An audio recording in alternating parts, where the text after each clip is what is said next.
I assume, and the IRS, the bottomless pit that always attacks. That's where you find Obamacare spending. But there is health care spending that's occurring in the continuing resolution. Whether you call it Obamacare or not, I don't know. But it is health care. There is health care spending in the continuing resolution. There's always been health care spending, and there will always be health care spending. Medicare is health care spending. There's $5 billion for pre-retirement, which the Republicans support completely, $5 billion in the continuing resolution for pre-retirement health care programs.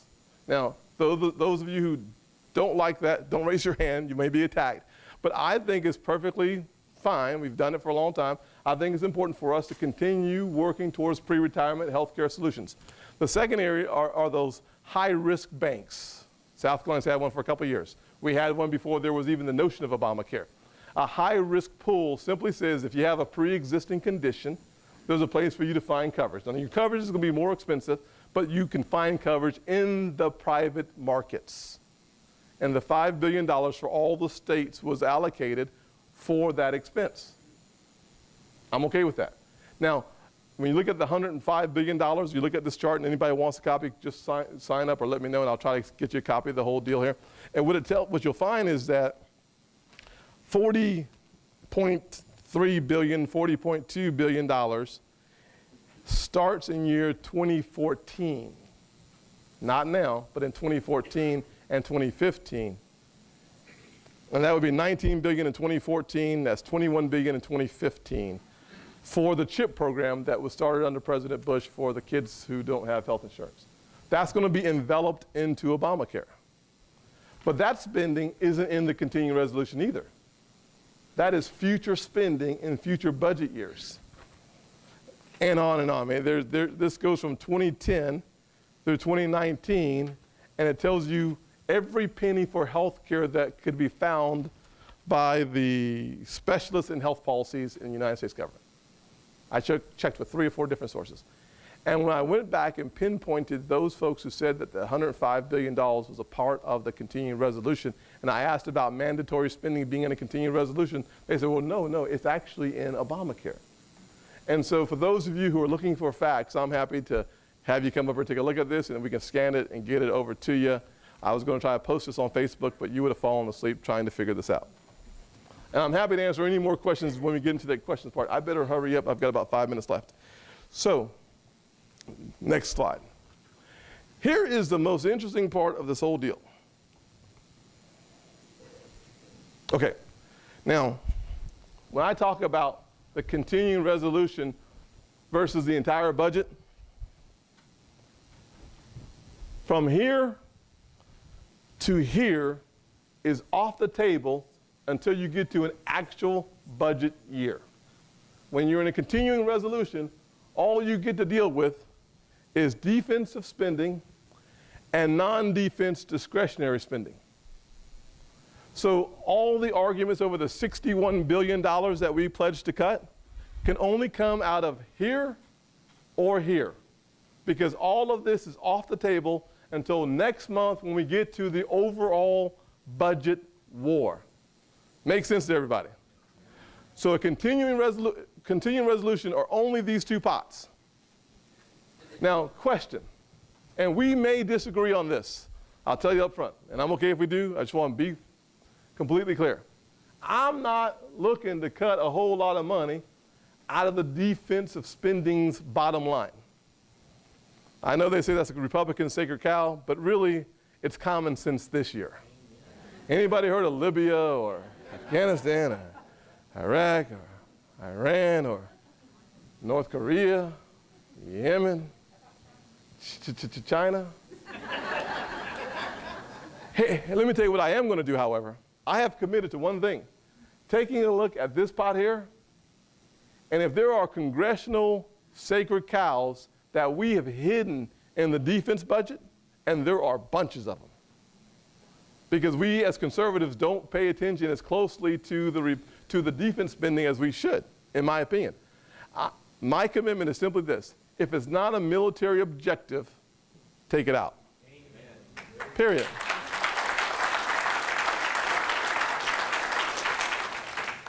Don Lundy, you're the captain of the emergency response still? Don, if it's not an emergency, it ought not be in the back of your wagon, right? People call you because they have high blood pressure or because they have a broken toe, but an ambulance is for the use of emergencies. In my opinion, let's not pretend like this sacred cow doesn't matter, because we as conservatives have the same responsibility for defense spending as we do for the rest of the pie. So when I find stuff in there that are there is a sacred cow in there, at least it was last year, like $25 to $50 million in the defense budget to build a shrine to former Senator Kennedy. Now, I'm going to tell you, if I find one to Ronald Reagan, Kennedy, John Doe, or Jane, I'm going to call it out. Because we can't muddy the waters. Times are tough. So, however, with all that said, I think that number, and we may disagree here, I promise to cut spending, but I'm not going to cut spending here. I'm actually going to say we need more money there. I'm just going to tell you the truth. I mean, I will do my very best to cut from here all the way to there in some form or fashion. But this number, I think, has to go up. Our world is a freak show right now. We can't keep up with it. Democracy is spreading, but it's ugly, it's messy, and that's okay. We just have to be prepared to protect ourselves. Next slide. Yeah, same slide. Okay, next slide. Now, this is the really important part. You know, can you tell a guy who's never used a little red dot before? I keep walking over here, like. Okay, I'm catching on. Okay, this thing really works. Wow. Okay. Interesting. I apologize for, it's been a long day, okay. So all of this is off the table, right? This I'm not going to touch, and if I wanted to touch it, because we're in March, I got elected November 2nd, took office January 5th. This current resolution started October 1st of last year. So what's happened from October 1st to where we are today? Spent money. We have to date spent $288 billion of the defense budget and $278 billion of the non-defense discretionary dollars. So when we're talking about cutting $61 billion, we're not talking about all of that. We're talking about getting that from $388 billion. We have to get the whole $61 billion basically from that piece of the pie, because everything else is off the table. So when you talk about a $61 billion cut off a $3.5 trillion budget, it's piddly. But when you talk about cutting 18% of the spending in one area, it's a serious cut. And we may still disagree on that, but that is a serious number compared to what we're working with. Hold us accountable as we get a chance to go after the whole pie. Hold us accountable. Because then we should be able to find more cuts. We'll have more spending. But as you can tell, it's going to get kind of tough. Because when you go to mandatory spending through interest, we got to pay our interest. To Medicaid, I got some solutions for that people aren't going to like. Medicare, we're going to have to get really good at finding out and uprooting waste, fraud, and abuse for us not to touch benefits. We got to get really good. I got a solution that they didn't like my solution. I'm going to keep talking about it though. And then finally, Social Security. A guy who's 45 years old. I know I look younger. Y'all, I get that. Well, let's have that conversation later, okay? I'm going to have to wait till 70 to retire. Bottom line. And I'm hoping to create an incentive that simply says, you don't have to stay in the Social Security system. I'll let you save more for yourself if you don't get involved. So,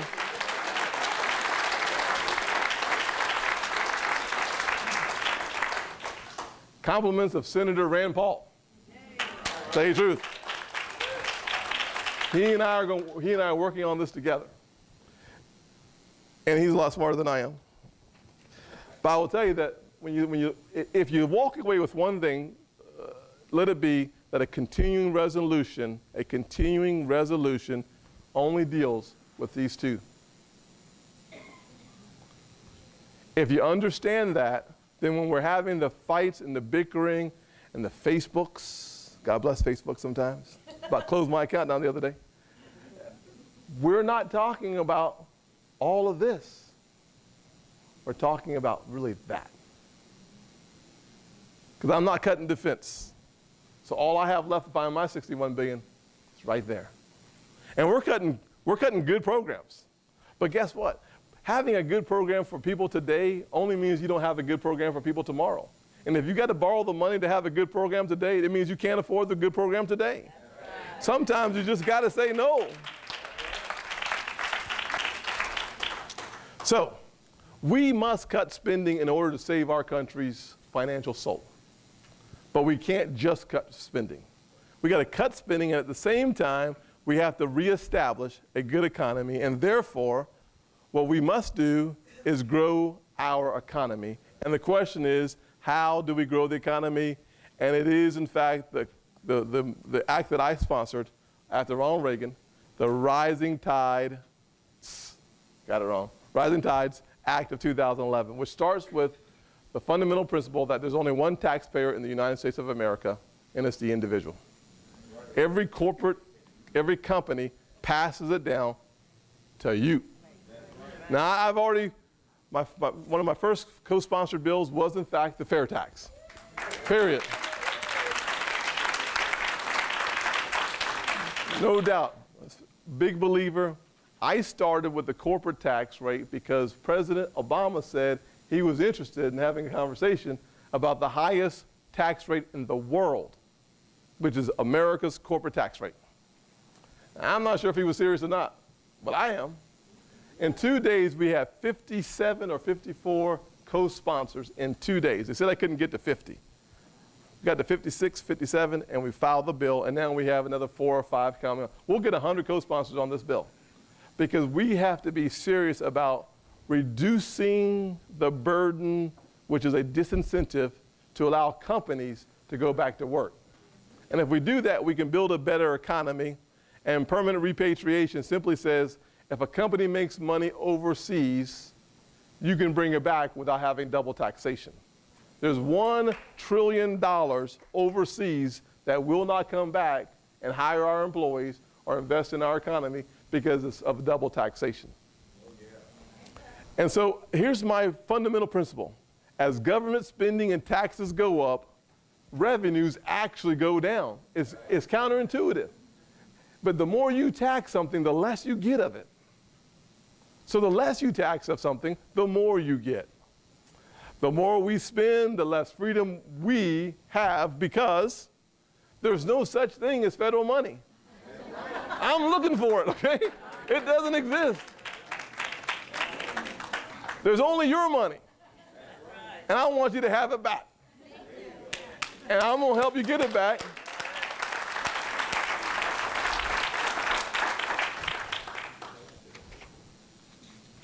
By overcoming this right here. And this is really my last slide, and we'll go to the questions. It's kind of my last slide. Okay.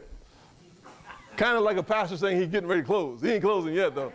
Amen, Sam. All right.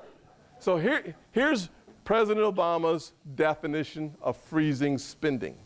In the next 10 years, he will increase spending by $8.7 trillion.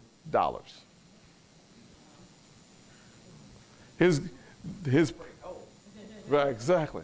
Presidential budget estimates, their estimates now, over the next 10 years, spend $8.7 trillion or $46.9 trillion in the next 10 years. And in order to do so, we must increase our debt from $14 trillion to $27 trillion. And in order to do that, we have to increase taxes in the next 12 months by $2 trillion. And the result of that is that our interest payments alone will be more than the defense budget or Social Security and will be nearly $1 trillion. And here is the tipping point. When you get there, call it over. Call it over. We cannot allow ourselves to get to $27 trillion of debt. We can't have a $1 trillion interest payment without touching the principal. It's like having one of those mortgages, you know, Jim, you know this business very well, my real estate friend. Michael, no offense to you, by the way, or your father. I love you, Mr. Sally. Anyways, so Jim, can you keep an interest-only loan with a volatile interest rate forever? And who owns the loan? The Chinese.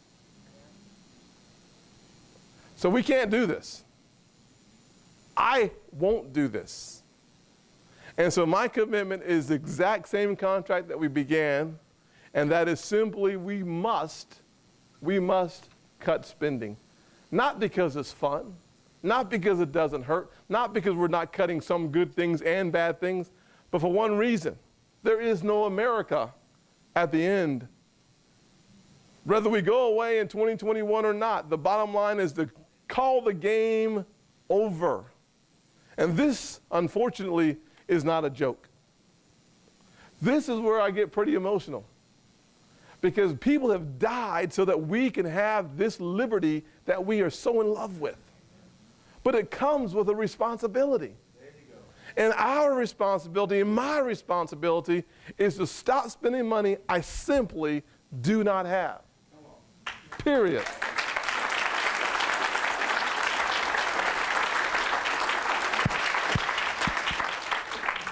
My path to prosperity is a simple one.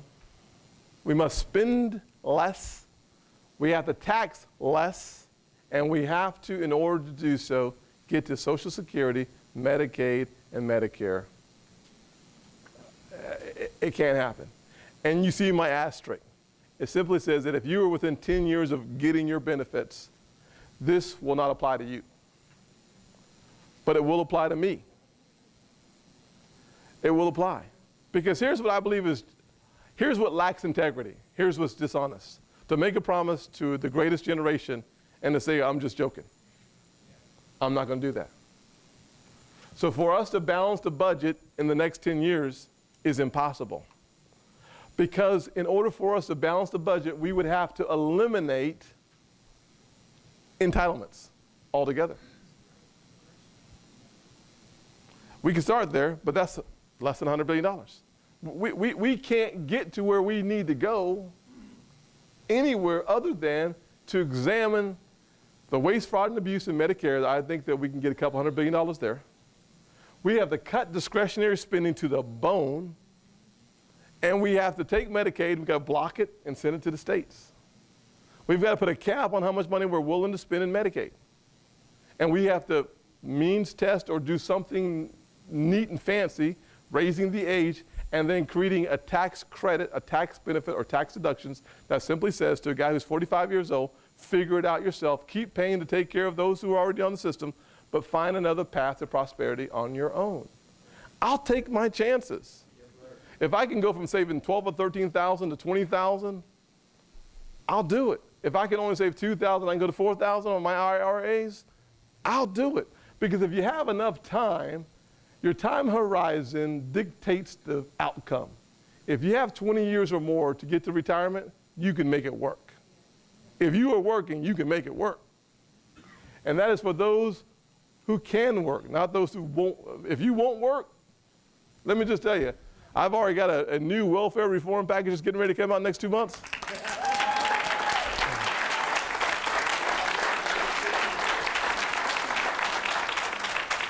And it is, you know, Proverbs something says something about don't work, don't eat. And I mean that with love in my heart, but I mean it still. So now that I'm 9 minutes over my time and they're standing up saying, please, can you please stop talking to him? Let me remind you of one thing, because this is an important part, because this is really important. For those of you who want a copy of the spending mechanism on health care, whether it's in Obamacare or not, sign up and I'll have my staff scan it and send it to you. It'll give you a 7 or 8 year outlay of spending, but what you'll find, and you're welcome to come up here, please leave it, come look at it though. you'll find that 40 billion of the 105 billion happens in 2014. So you can't have 105 in the continuing resolution. Mandatory spending can't be in continuing resolution. But at the end of the day, see it for yourself. And then ask yourself, if you have mandatory spending, can it be a part of the continuing resolution? Thank you all for your patience. Thank you for your deference. I called many of you who were challenged with where I was on different issues. And whether you were irritated with me or not, most of y'all took the call. And I decided that the best way to come out is to come out publicly and do it in a forum with lots of guys with guns in the back. Thank you.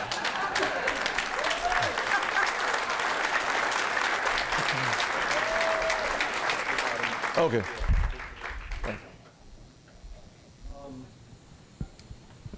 On behalf of the entire congressional staff, I apologize that Tim was unable to put on a lively presentation. Maybe you guys can pick it up from here. Tennessee Campbell, come on up to the podium. Miss Tennessee. Marcy Duane, you are on deck. He's already answered my question. Okay. There is no budget, so we can't overspend. Like I said, in my home, I have to have a budget because if I don't watch what is coming in, and I spend more than is coming in, then I'll lose my house and car. Right. But I wanted to know how can the federal government do it if I can't do it? And Tennessee, you're right, without a budget, it makes it difficult to do so, but it doesn't make it difficult to spend money you don't have. You may not be able to keep track of it like you should without a budget, but you can still spend money you don't have. Last month, we had a $223 billion deficit, the largest in American history. 1 month, $223 billion deficit. We're figuring it out. And that's why we have to get to the 2012 budget.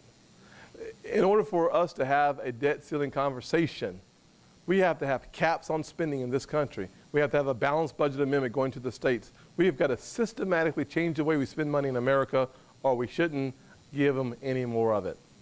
Next question. Is Marcy Duane here? Mrs. Duane, right here on top. Thank you, Ms. Duane. Mr. Duane? I'm going to announce two names, Mr. Charles Early and Charlie Pickens. Is Mr. Early here? Yes. Okay, Mr. Early, come on up, and if Mr. Pickens is here, if Tim has not answered your question, come on up, you'll be on deck. Thank you.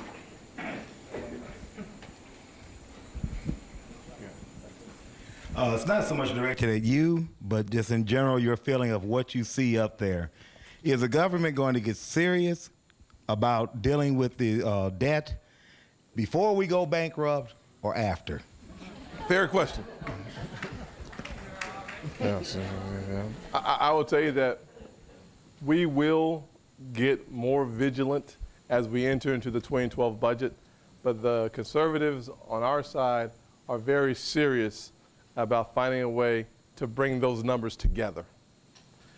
And what you'll find is if you look at the Republican Study Committee, which are the conservatives of the conservatives in the Republican Party, I'm a co-sponsor of a bill which is going to irritate lots of my citizens, I assure you. But we cut $2.5 trillion in the next 10 years. And it cuts, it blanks, it zeroes out some programs that are important to people. But the country is important to me. And so we just have to do that.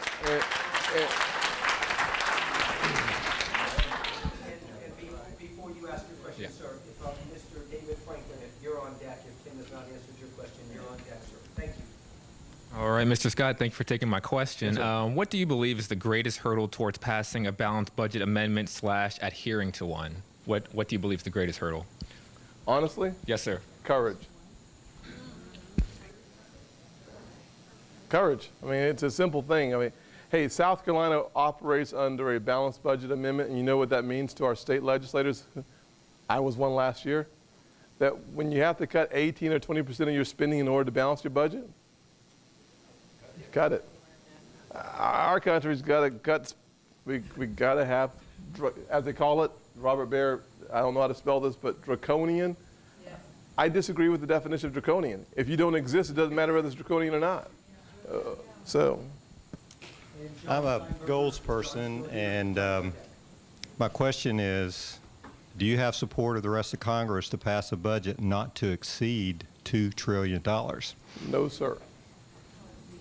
We have nothing even close to that because once again, in order to get to, and your question is a fair one, a difficult one. I don't even want to answer your question, to be honest with you.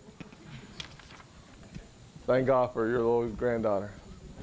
The truth is, in order for us to get to the place where we take in $2.3 trillion and we spend $2.3 trillion, we have to cut seniors today. Put that slide back up. No, keep going. One more. Like 15 more. I'm not sure how many more. I'm pretending like right there. When you add up the 701, the 519, the 273, and the interest, and then the mandatory spending, it's more than the $2 trillion. So we could literally eliminate the entire defense and every discretionary dollar we have, and we still can't balance our budget. Exactly, and I agree. Yeah, I agree. I'm just saying that in order for us to do that, we have to close a gap of $1.6 trillion, and it's going to take more than a year for us to get there. And there are no proposals on the table to zero out. I'm not sure which one. We can eliminate all discretionary spending, but we still have to have the $700 billion for the military, the $700 billion for Social Security, and the Medicare money. That's $2 trillion right there before we get to Medicaid or the other mandatories. To be honest, I wish I could tell you something that's different, but frankly, we can't even get through the entitlements before we get to $2.3 trillion, and that's before the baby boomers hit. They're starting to hit, but we're getting ready to have an explosion. John. Before John's up, Jack Richardson, if Jack is still here. Great. You're on deck. Well, Congressman, thank you for co-sponsoring the Fair Tax Act. Yes, sir.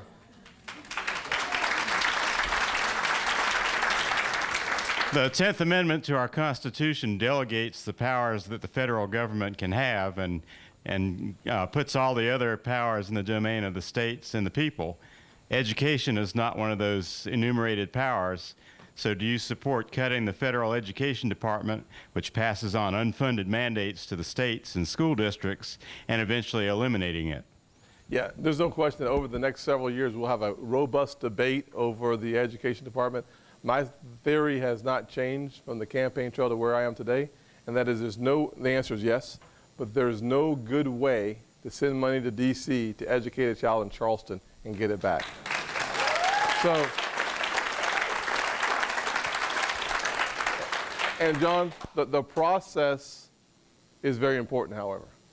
And it's going to take probably a decade for us to get there, but my goal is for us to start there. I think we ought to have a number of bills that do across the nation what we're doing in D.C., which is allow for competition, backpacking money, and to go to a voucher system, charter schools, public school choice, private school choice, home schools.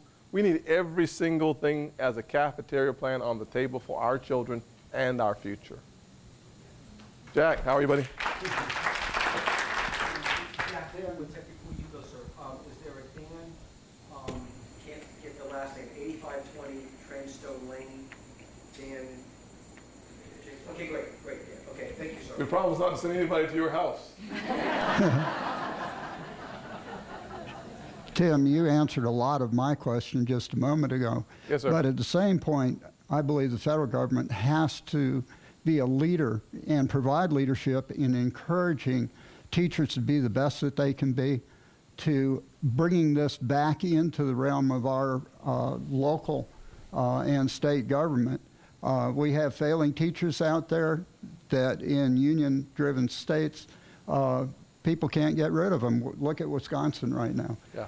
How would the federal government be able to eliminate the Department of Education or greatly reduce it, and yet retain a leadership overall when we know K through 12 in this country, we're really falling way behind the rest of the world in that education? Yeah, we're like 18th out of 25 nations in one category, and like 22 out of 25.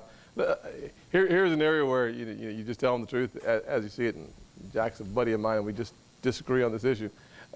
I don't know that there is a way to do it without uprooting the entire union system that we have that suffocates America in our goods and in our performance in education.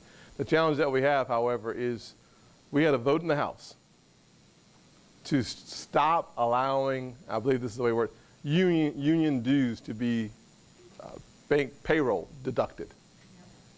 And we